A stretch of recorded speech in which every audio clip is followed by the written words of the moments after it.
Hello everybody, Chase fan number 9 here, and I'm coming at you with another video. In this one, I'm going to be reviewing the 2021 Busch Clash at the Daytona Road Course.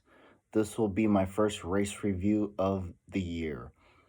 This race was, well, I don't know how to say it, but this was the race that me and the rest of the NASCAR community have been anticipating ever since it was announced. Well, I think it's been about a year since when they first announced that the Clash was going to be on the road course for this year. So, yeah, I think so. Well, this race, well,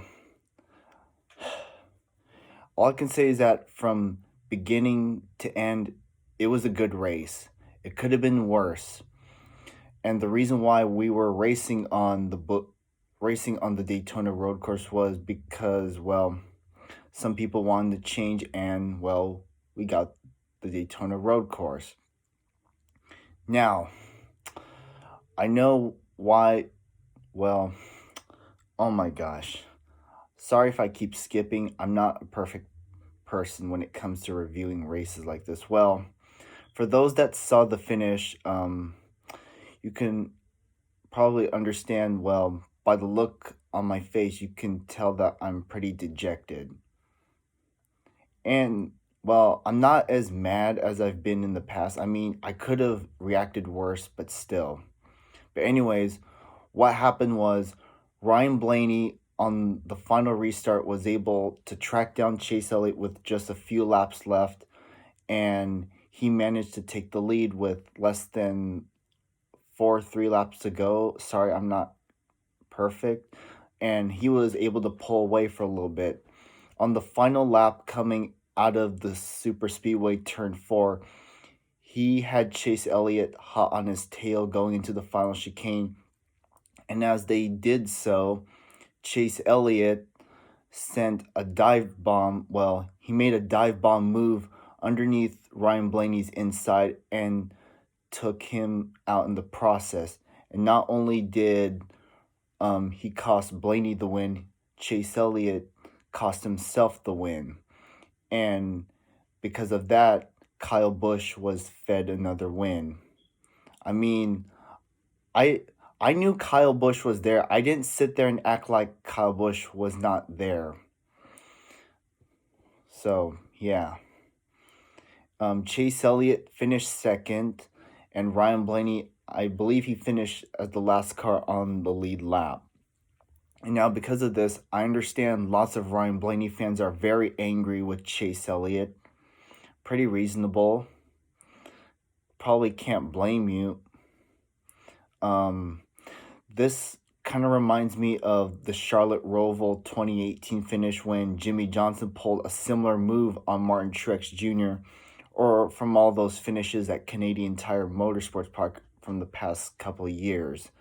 Now, I know Chase Elliott did not mean to do on purpose, considering that they're both friends. I like both drivers.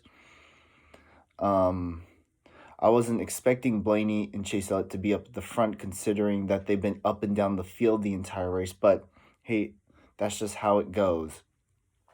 I understand if I'm gonna get backlash, considering that I'm a Chase Elliott fan.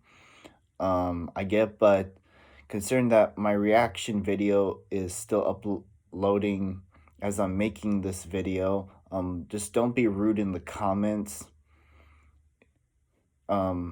I know people think Chase Elliott sucks. Well, you're only just fueling the fire to Chase Elliott's toxic fan base. I'm like, don't make it as toxic as it already is, because I don't want to be seeing NASCAR fans fight over things.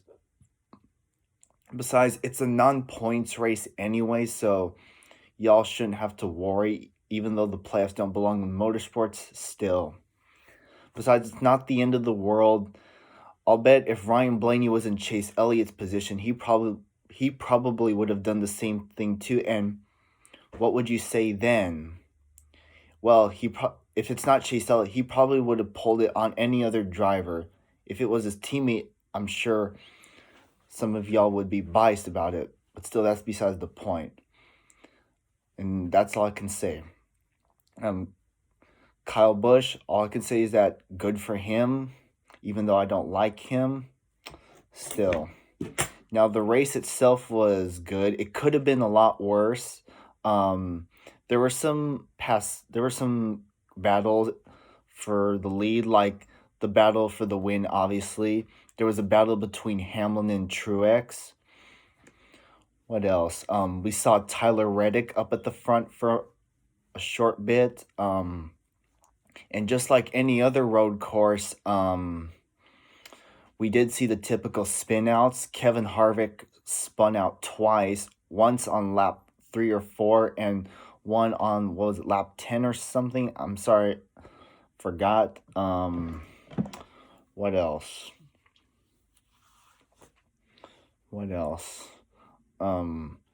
We saw comers and goers up at the front. Well, on the restarts, lots of drivers were locking up their brakes and overshooting that first turn. Ryan Blaney was a notable one, the other being Kurt Busch and so forth. Denny Hamlin dominated most of the race, but that last caution kind of screwed him. Well, the last caution pretty much screwed him over of a win, even though he did get top 10 still. We saw another wreck with 3 laps to go when what was his name? Reddick got into Chris Buescher and Buescher got into Bowman. They both managed to continue on and avoid causing a yellow.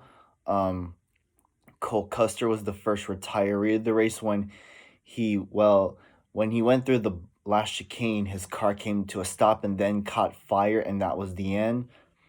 Truex wrecked while... Yes, Grandma.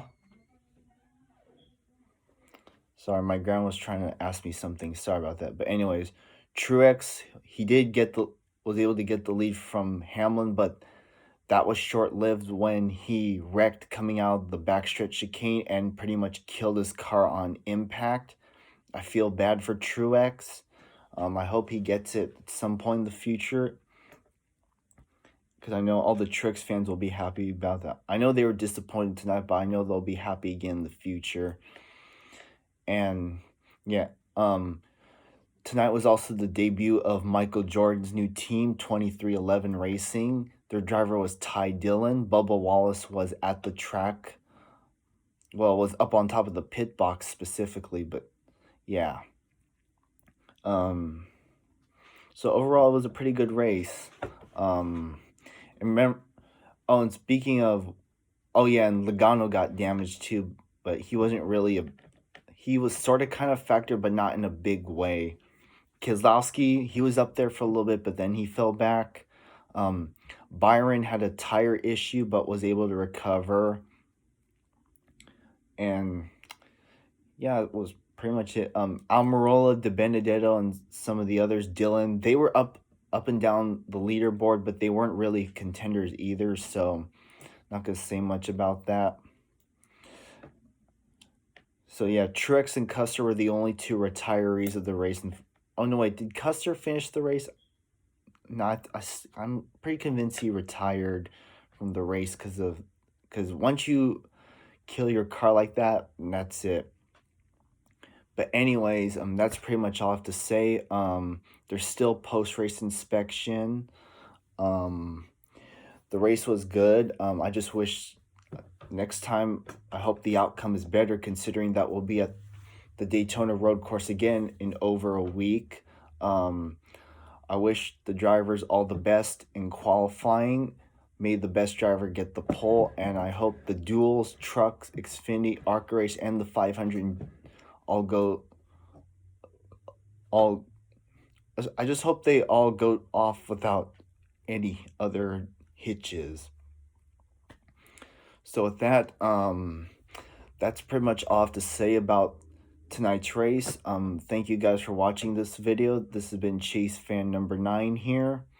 And with that, I'll see y'all in the next video. And until then, have a good one and stay safe, everybody. All right, bye-bye.